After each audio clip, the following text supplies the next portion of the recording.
all the research has shown that companies that are more diverse are 36% more likely to have greater financial returns, more innovation, and that as we start to combine gender and racial diversity, it accounts for 48% better financial performance.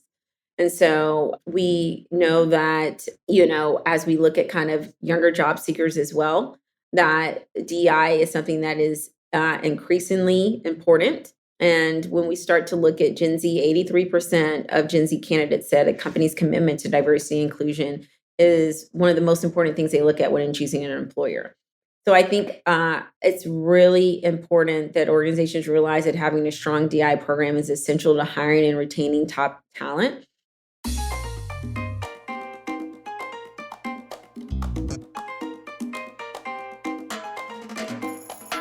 Welcome to Inclusion and Marketing, the show that's all about helping you uncover the skills and insights you need to win the attention, adoration, and loyalty of more consumers, especially those with differences that are often ignored by brands. I'm your host, Sonia Thompson, an inclusive brand coach, strategist consultant, and someone with a lot of differences. Let's get to it.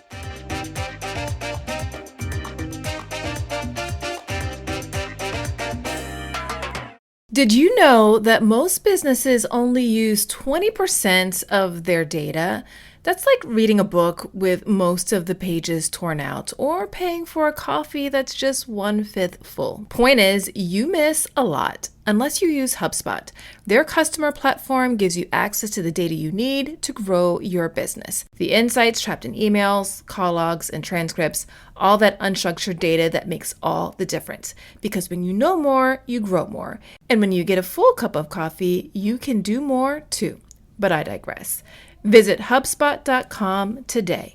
It's no secret that many companies struggle with diversity, equity, inclusion, and belonging, and how to make stated commitments lived values that translate into an inclusive culture where everyone on the team feels like they belong. There are a number of reasons why brands struggle with this. And to help tackle this topic, I wanted to bring in someone who's in the trenches day in and day out, helping brands solve this problem. So I sat down with Mandy Price, CEO and co-founder of Kanarys, a technology company focused on providing the tools organizations need to create long-term systemic change around challenges associated with diversity, equity, inclusion, and belonging. Fun fact about Mandy: we've talked before on this show about the disparity for women in receiving venture capital funding. Tune in to episode 45 if you want to hear more on that topic. That's titled Factors That Influence Your Customer Success You Need to Be Aware of. So anyway, the gulf in who gets funding grows even wider when you look at Black women who only receive 0.06% of all funds allocated. That's like a very small number. Mandy has been able to raise $10.5 million in VC funding for Kanarys, making her one of less than 20 Black female founders who've raised more than $10 million in VC funding. Bravo to Mandy and her team. We got to do better with VC funding and get it allocated to more Black women and more women from underrepresented and underserved communities. If you want to see more of Mandy's story, watch her episode of the HubSpot for Startups and LinkedIn documentary series, Spiraling Up, The Journey to Becoming a Unicorn. It's streaming now, and I'll drop a link to it in the show notes so you can access it easily. Mandy is definitely a voice to tune into, as the insights and approach she recommends can really help accelerate your path to creating an inclusive brand where everyone on the team feels like they belong. And of course, belonging is the goal. When you have a diverse and representative team who feels like they belong, you'll be well equipped as a brand to make the customers you serve feel like they belong. Okay, so without further ado, let's get to my chat with Mandy. Hello, Mandy. Thanks so much for joining me today. How are you? I'm doing great. How are you? I'm doing well. Thanks so much for stopping by. Before we get too in-depth into what we're going to chat about today, can you just let people know who are you and what do you do? Sure. I'm the CEO of and co-founder of Kanarys. So Kanarys is a data-driven diversity, equity, and inclusion company. We're really focused on providing the tools that organizations need to create long-term systemic change around diversity, equity, inclusion, and belonging challenges. And so, I kind of got into entrepreneurship. I don't want to say by accident, but because it's my passion. And I've been doing work around diversity, equity, inclusion for a long time, but never thought that I'd be an entrepreneur. I actually practiced law for 12 years before leaving the partnership of my law firm to co found Kanarys. So, my interest in diversity, equity, inclusion, and belonging began really early in my career when I helped to create the Division of Diversity and Community Engagement at UT Austin as an undergrad. Starting out in my career, I never imagined I'd be an entrepreneur. I went to law school, and kind of after my work at UT Austin, I kind of, like I said, I got involved with that work because when I was a student on campus, we had an MLK statute that was erected, and the statute was egged all the time. So the president of the university put in place a racial respect and fairness task force, and I was one of the students that was appointed to that task force. That work led to the creation of the Division of Diversity and Community Engagement. And then from there, I went on to Harvard Law School and did a lot of work at the Harvard Civil Rights Project. In there, started to do more research around how organizations should be structured and set up to promote inclusion and equity. And so it was really from those experiences that really led me to start and found Canaries, because not only the experiences that I had in the workplace, but the research and the background that I had, that I knew that data really was the way that we could help advance diversity, equity, inclusion initiatives forward. Yeah, so I want to get more into the data and the kind of the ways in which you all are using data to help organizations advance. But before we do that, I want to just kind of talk more so about the state of DE&I within companies. And I think in recent years we've seen a lot more companies express their commitment to diversity, equity, inclusion, and belonging, both internally as well as with the customers that they're serving. And, they talked about building inclusive cultures, inclusive brands. But as we look at the data, and even, in recent months and maybe over the past year, we've seen more and more diversity positions being cut.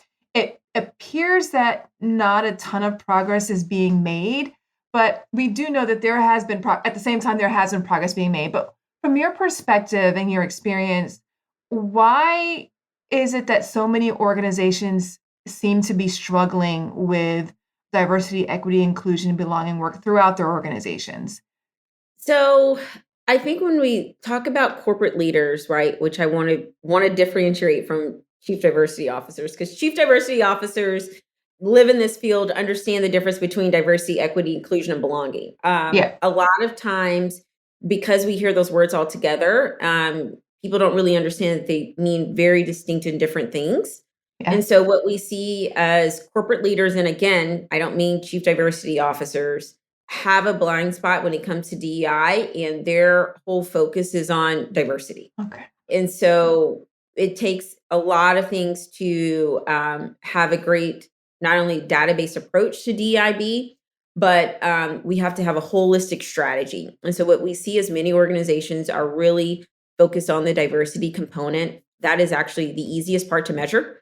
And so because that is the easiest part to measure, that is really where the focus is. And so what we've seen for many years is that the focus has been on kind of talent acquisition, hiring, kind of measuring those components.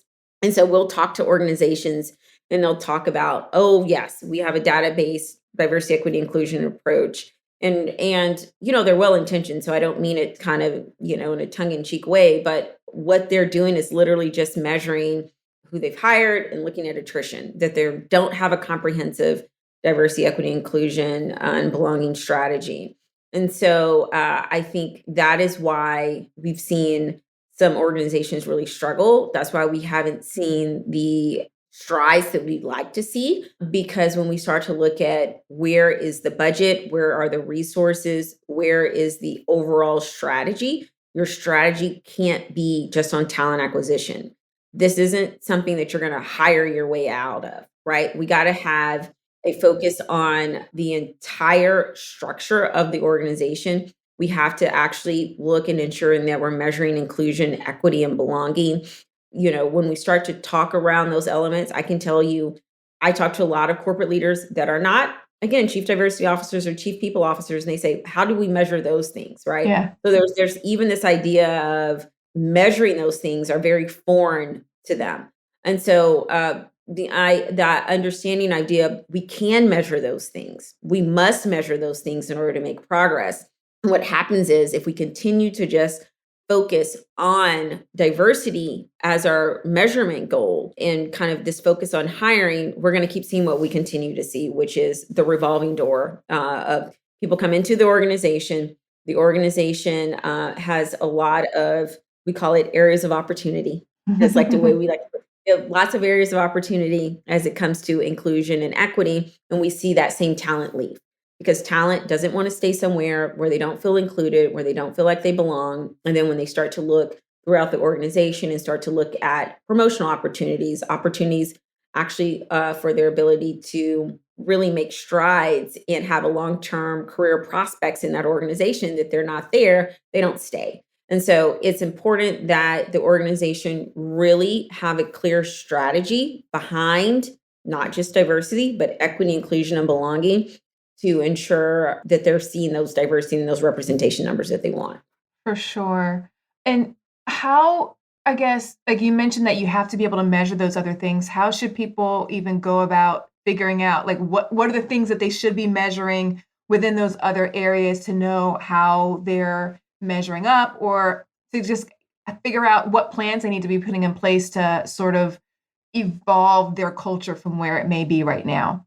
Yeah, no, it's a great question. And it's something that, we spent the last 5 years pulling together assessments around inclusion, equity, and belonging. And not only assessments, but benchmarks, KPIs, and kind of things to ensure that companies can incorporate this into their company wide performance reviews. We help organizations deploy self ID campaigns, which really allow them to expand their DI metrics. One of the things we saw, I know we were talking earlier around demographics, right? And diversity and the fact that organizations were measuring that. But I would say most organizations, even when we look at diversity, are still measuring just gender and race.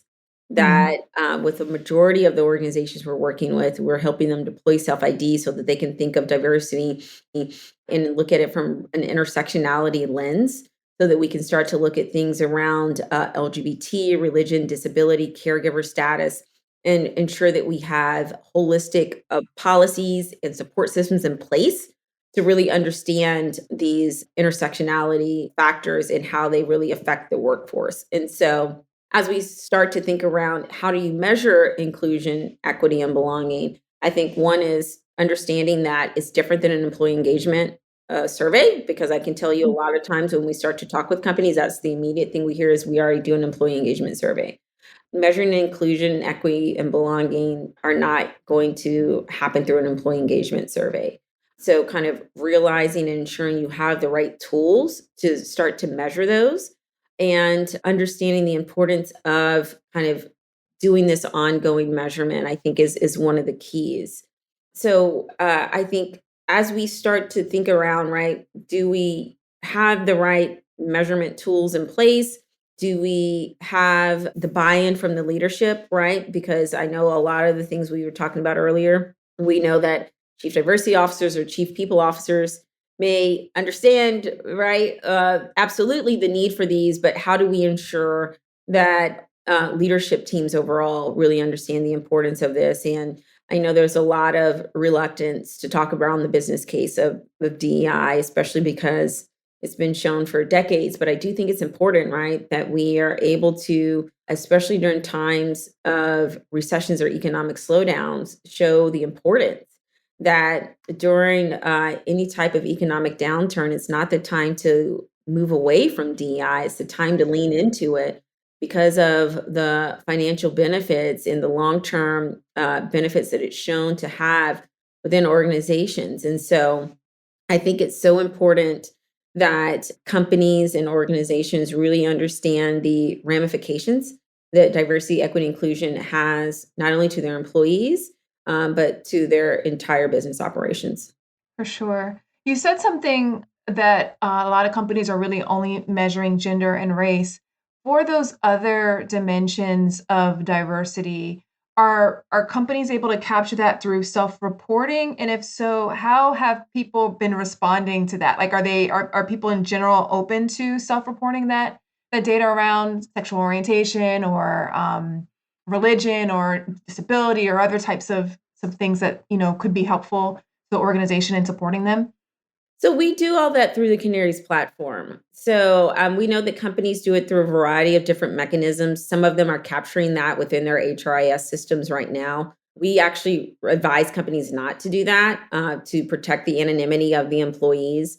We do it in a way where we capture the information. We allow the company to be able to kind of filter down the information and be very granular so that they can have specific targeted interventions. That's really our goal, is how do we produce actionable data that the company is able to act on, that if we kind of keep operating in a everyone's going to do an unconscious bias training, or we're just going to have Mhm. Black History Month celebration or Women's History Month, that we're never going to see the outcomes and the impact that we need because our solutions weren't precise and targeted to what was actually needed. And so, what we do with our software and our technologies, we do deploy self ID campaigns. We allow companies to do that where we integrate with their HRIS system, but we just don't feed the data back into the HRIS. They're able to use the Canary's dashboards to then do that filtering, do that kind of analysis that they need, but it's never tied back to the individual employee so that it protects their anonymity and provides them with For that sure. level of psychological safety as well. Yeah. Okay, I've got another podcast recommendation for you. It's Augmenters, hosted by Julie Meyer and Jimmy Edgerton, and it's brought to you by the HubSpot Podcast Network, the audio destination for business professionals. So on this show, Julie and Jimmy dive into mentoring and explore ways to augment and refresh the mentoring environment. They're using 8 core principles that weave relevant spirit guides and diverse guests, and Julie and Jimmy use a lot of humor and practical tips to help mentors and mentees get further faster together. There's so many great episodes to tune into for this show, but one that you might find especially interesting is their latest episode, number 120, Mentoring Across Gender, Men as Allies and Mentors. Listen to Augmenters wherever you get your podcasts. As you've been going through and providing more data for some of the clients that you've worked with, it's always interesting whenever you're looking at data, if you haven't had it before, the story that it tells and what it reveals for you. Have you seen any trends in what maybe people have been surprised about as they've been, looking at their different data points, the things that they might not have been aware of before? You know, I wouldn't say that there's an overarching trend because every organization is unique. And that's why I think it's so important that this kind of work and analysis is done. I will say the thing that we will usually see is a trend within their workforce, within a certain department, division, or geographic location, if that makes sense. Okay. So, where we're able to really, usually pretty early on, determine and tell, okay, as we look at our workforce, this is where we really need to be focused. It might be sales, it might be marketing, maybe it's not division focus, it might be, like what we said, geographic location focus.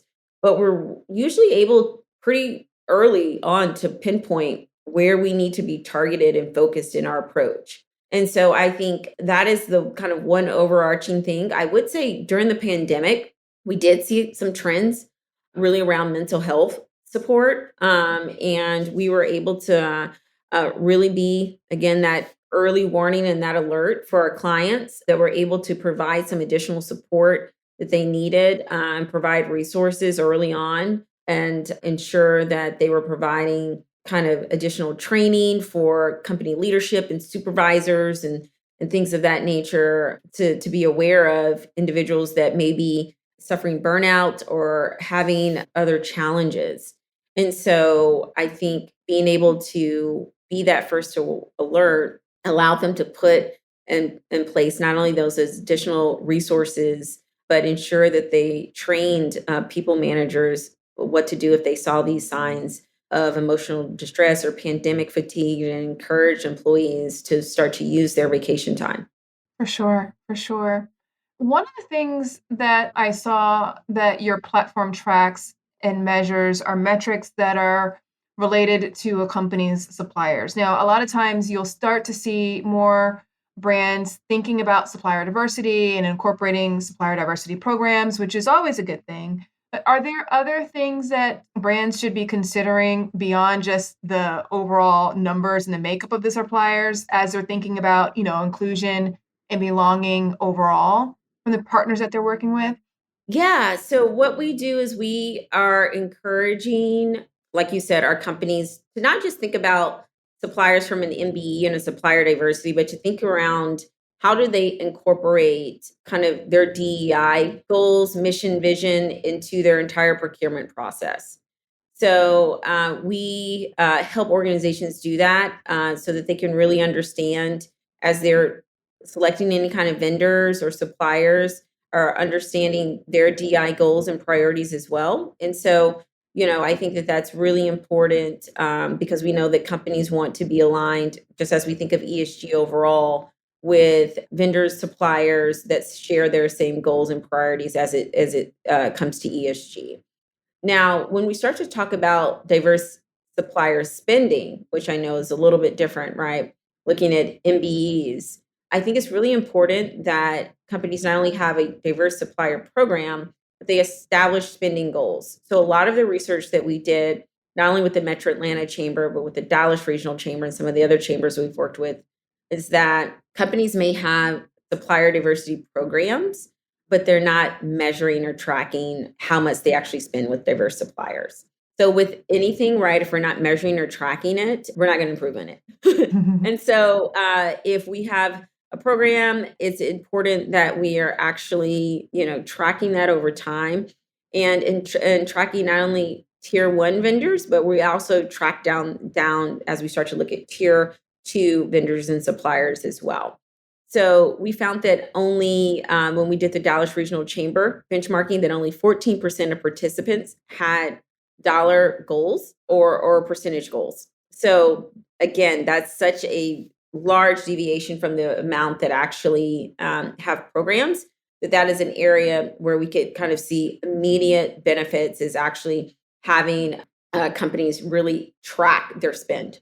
Okay. Yeah. No, I can see a lot of times that people probably don't even thinking about. I think people probably think that they need to be a larger company to have like a supplier diversity program, but that's not necessarily the case.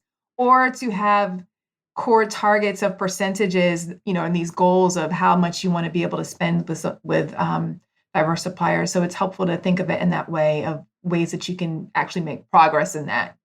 Yeah, well, like you said, I think a lot of times people do think they have to be a larger company, which is, we've given programs on how startups can embed DEIB right into their processes, but even if we look at some of the research from MIT Sloan that looked at the Fortune 100, they said 85% of Fortune 100 companies had supplier diversity, but only 59% reported how much they sourced from diverse suppliers. Yeah. So that was unclear on if they just didn't want to report it or do they not track it? So I mean, these are the largest companies within the nation, right? The Fortune 100, and we're still only seeing 49% of them, reporting on how much they're actually sourcing from diverse suppliers.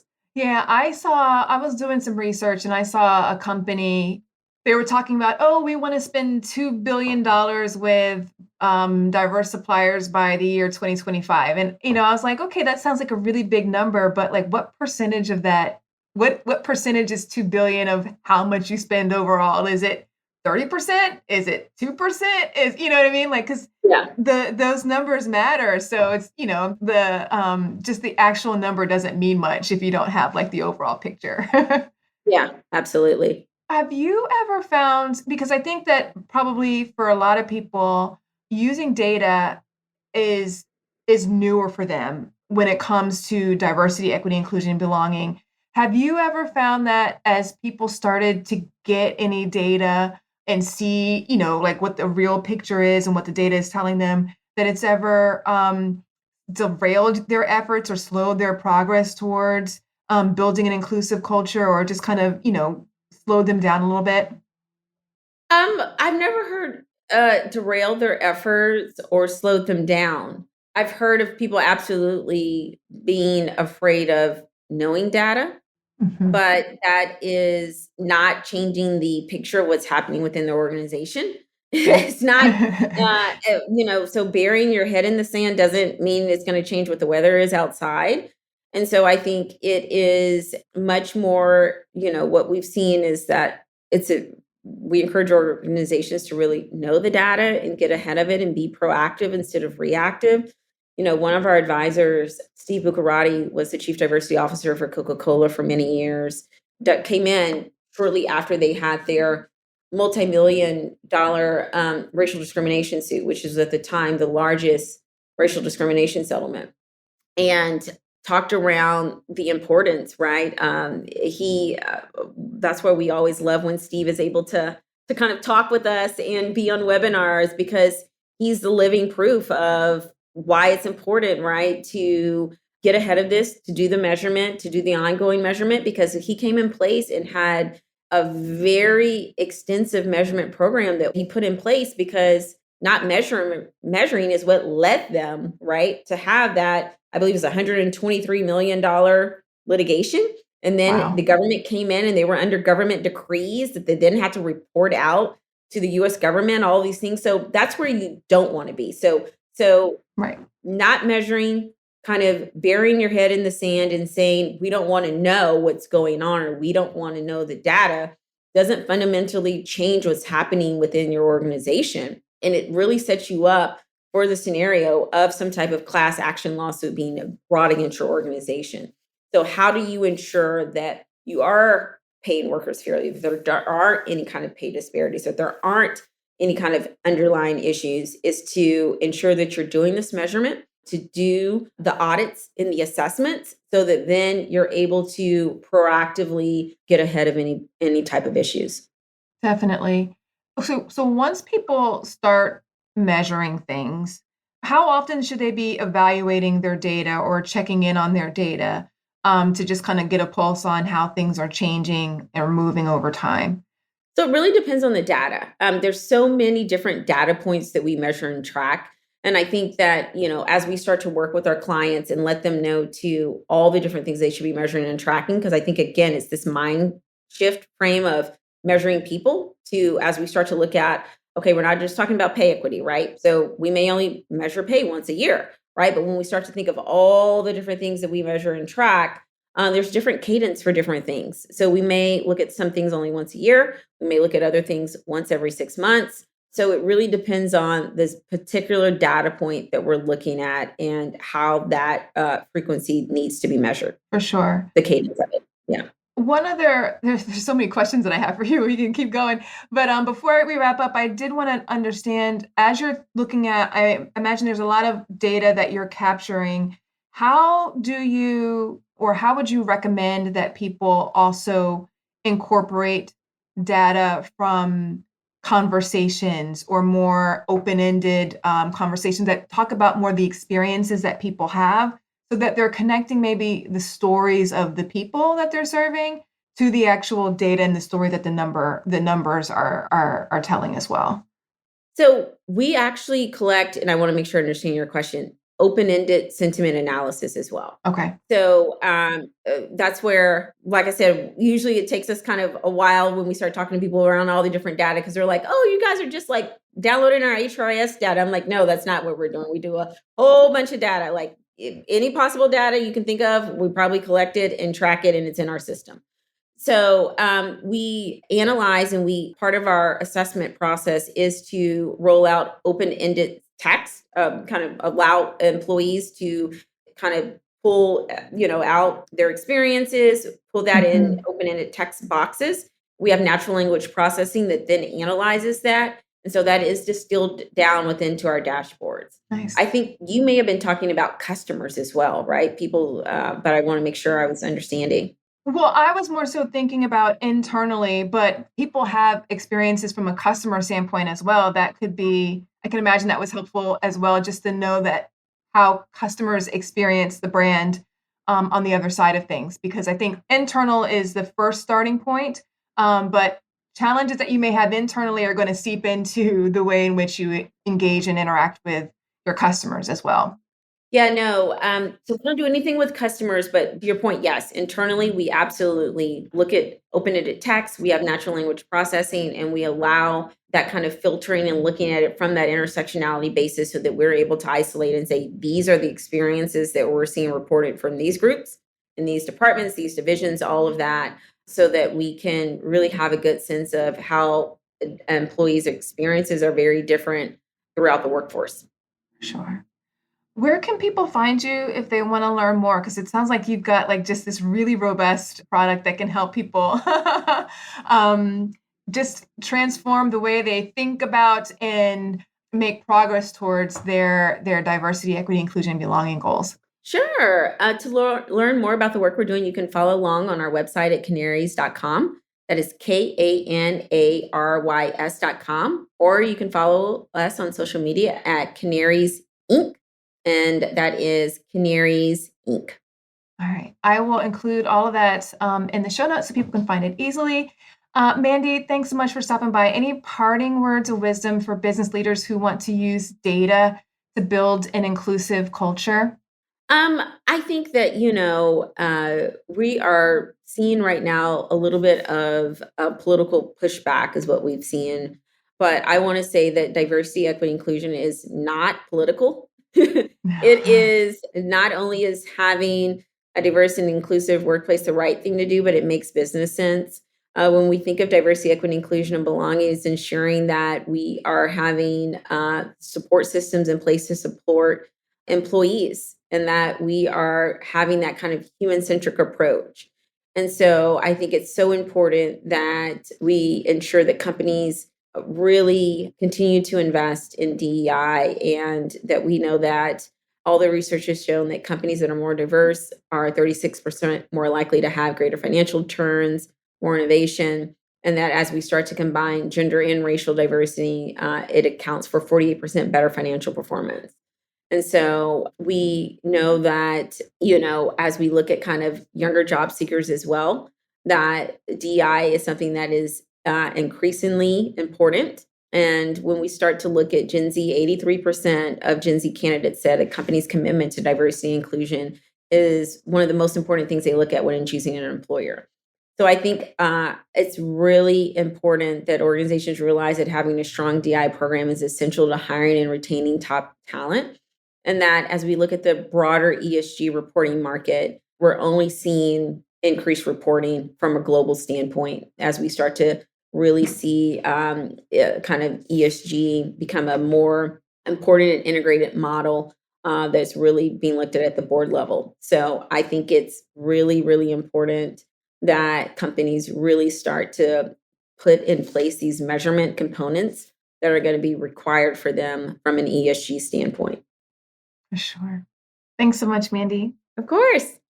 Mandy had so many insights to share, and I'm curious to know what your thoughts are on what you'll do next to start taking a more data-driven approach to your diversity, equity, inclusion, and belonging efforts so you can build an inclusive brand. Shoot me a message on LinkedIn or Instagram. I'd love to hear about your next steps. That's it for today's episode. If you want to go even deeper in your efforts to build an inclusive brand, I want to invite you to join the Inclusion and Marketing newsletter, where I share stories, news, and other insights and resources to help you attract and retain diverse customers and talent. Head to inclusionandmarketing.com to get signed up. I'll also have a link to it in the show notes so you can access it easily. Until next time, remember, everyone deserves to have a place where they belong. Let's use our individual and collective power to ensure more people feel like they do. Thanks so much for listening. Talk to you soon.